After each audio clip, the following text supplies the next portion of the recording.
Carolyn Dube here. Today I am playing with my Stencil Use Your Words for a special edition of Artsy Fartsy.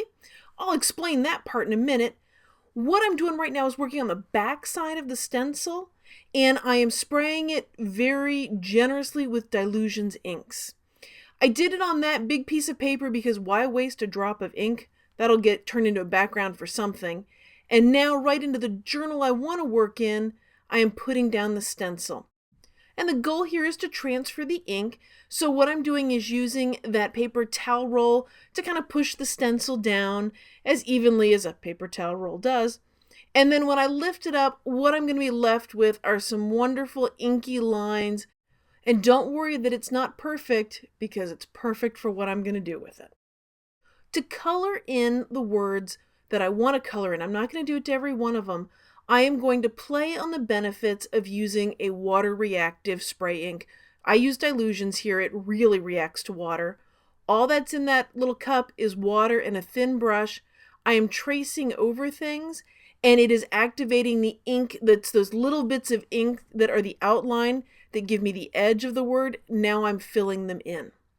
And I can do one color, I can do more than one color. So guess what? I am actually going to do more than one color. I'm taking it straight out of the bottle to mix some green in here. And of course, it's going to blend in a little bit with the blue. And I think that's going to give it some great variation.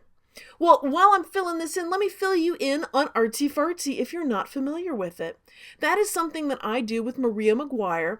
We each have a set of rules or things we need to use, and then we don't tell each other what we're making.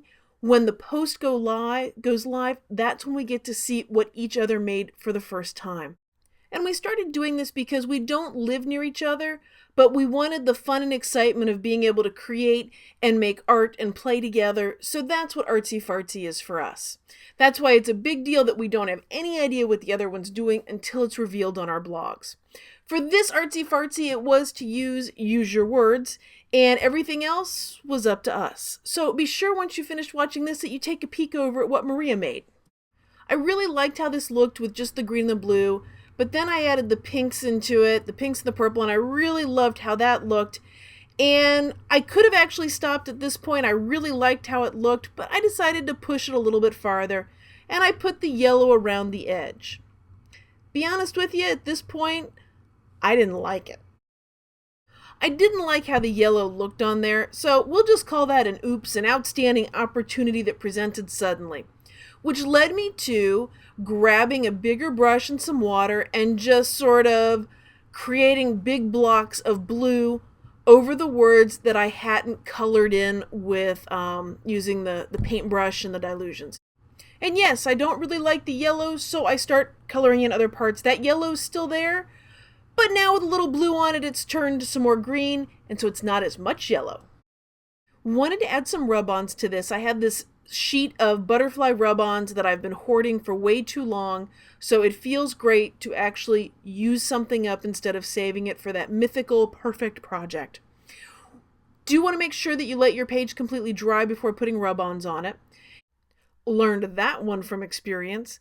And as I'm doing these, I know this is going to shock you so that these will not go down perfectly in every way. There will be some flaws. You can see by the way I rub it down, I don't actually rub over the whole thing, and I really should before I peel up the plastic. But anyway, the more carefully that you make sure that you rub all areas of it down before you peel up the plastic will give you the best possible image with it.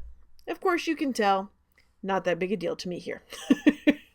Anyway, if you have enjoyed watching this video, by the way, I would really love it if you would share it.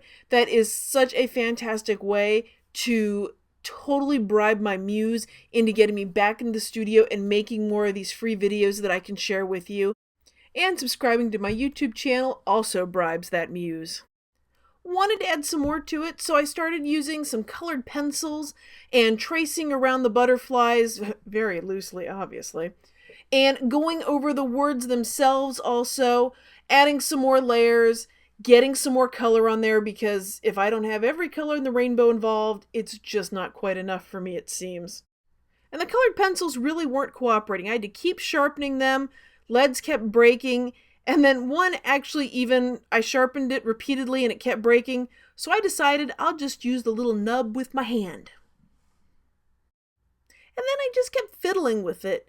And I ended up taking the brush with just water on it, so it's reactivating the dilutions and kind of smearing some more of that around in my perpetual quest to try and use all the white space on something. And I am actually really happy with the fact that in the end, I actually still did leave a bunch of white space on this. Thanks for watching. Don't forget, check out Maria's blog too. There's a link somewhere around here, either above or below or in the description, depending on where you're watching this video.